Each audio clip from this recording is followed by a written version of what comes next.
Hey guys, and welcome to another unboxing and overview. And this is the last component of my video editing build, just arrived today. I've got the build all complete, assembled and tested without the graphic card. And right now I will be unboxing this, overviewing, and after that I will be installing and benchmarking, and also giving you my opinion about all the components. So if you want to check that video, please look below the video and you will find the link in the description that will lead you to the whole video editing build and its benchmarks. Enough of talk, let's see what I got here. It's the GTX 760 EVGA, the superclocked version. Why did I got the superclock? I'm not a gamer, but to be honest, it was the same price as the regular version. I also tended to buy the generic form factor without this type of EVGA coolers, you know, the stock cooler, and it was 50 euros cheaper. But I was afraid of the noise. I'm building this rig having attention on noise, and I want to keep everything as silent as possible. And I read a few reviews where the people that have this graphic card say it's almost completely silent. So that's why one of the reasons that I chose this card instead of the stock cooler. Before I unbox it, why did I get this one? First, because it wasn't within the range of my budget for this build. Secondly, I want to improve a lot the workflow in After Effects CS6, especially, and to be honest, only on that, ray tracing. And third, I want to, if possible, also improve the rendering times of Adobe Premiere. And I will be benchmarking all these, comparing with the system without the graphics card and the system with the graphics card. So more about the graphics card, and let's keep the talk. Sorry about that if I'm talking too much. What we have here, let's unbox it and talk a little bit of it. So just take the plastic off. Regarding CUDA cores, one of the things that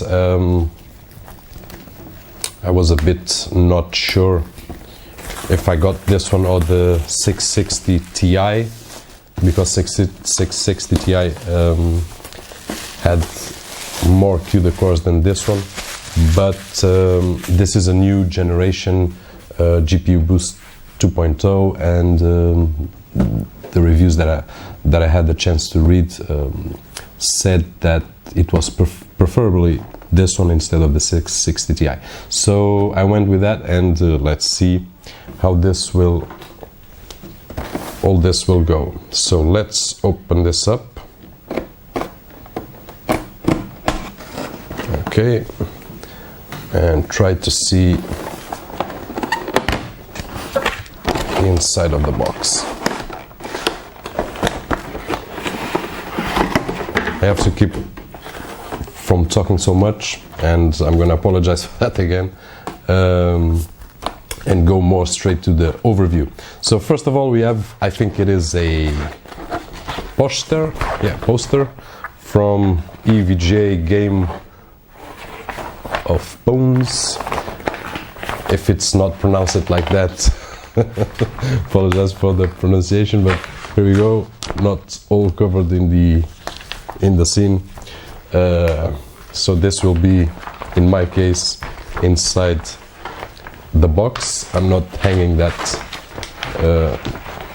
poster. I prefer to have my family on the walls in pictures than having the poster. But anyway, it's a nice, especially probably for gamers. Then we have what I think it is, driver and manual CD.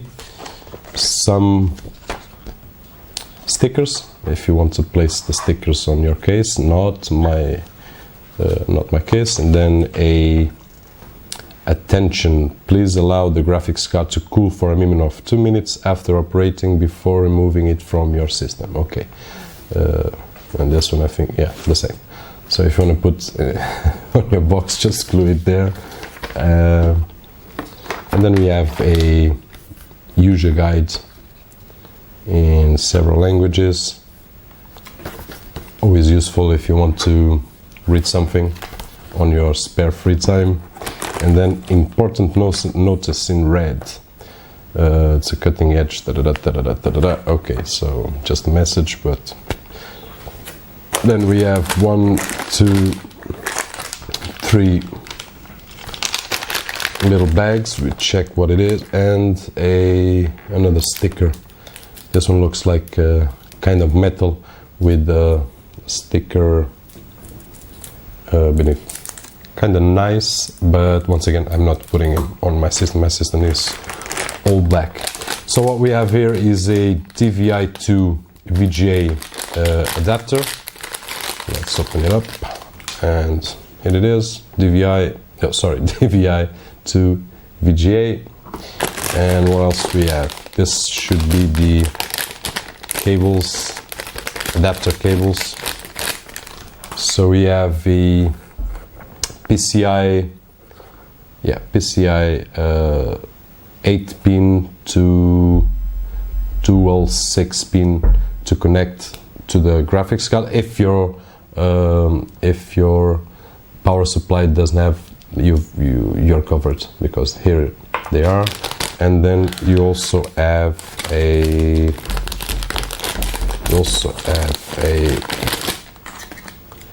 2 Molex to 6-pin PCI.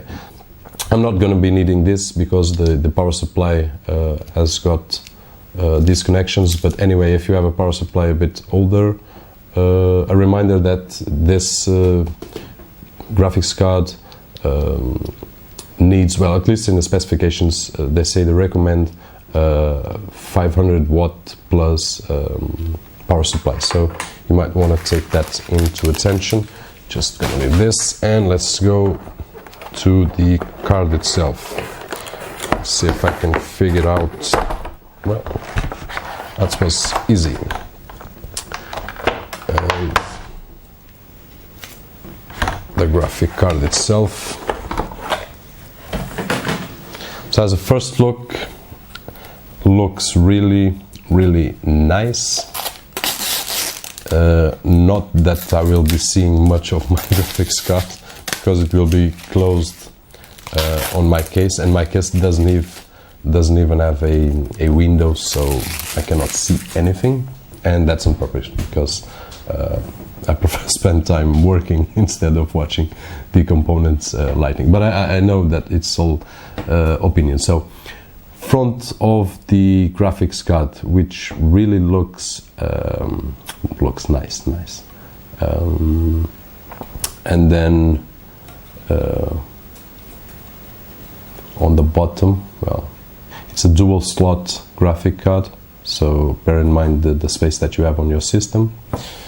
On the top you will have the 2 connectors, one 8-pin and one 6-pin, and you also have the SLI connector. So it's a 3-way SLI capable device. Not for me, I'm not going to use more than one graphic card, and even this one will be at the moment an overkill. I have to be honest with myself, and I was before purchasing it, but it wasn't my budget, and I want to keep it for a few, I don't know the time, but for a few years. And then it comes with these protections that you can plug in if you are not using these connections at the back. I'm going to remove all of them so we can see better. So we have dual DVI, one only digital and one analog, and so only one can be converted to VGA. And then we have the HDMI and DisplayPort. So you can have adapters for DisplayPort if you want to connect all 4 at the same time. It's capable of that. I'm only going to be using 3, One of them will be DisplayPort. My main monitor supports it, direct DisplayPort, full-size DisplayPort, and that's about it on the back. So we covered all the sides except this one, where we can see the radiator, which, to be honest, really looks nice. As I said on the beginning, I pondered to get the generic or the stock cooler, if I can call that, which I didn't dislike it. I like it, but I was afraid of the noise. Some people said it was a bit noisy. So I opted with this one, and I'm not regretted.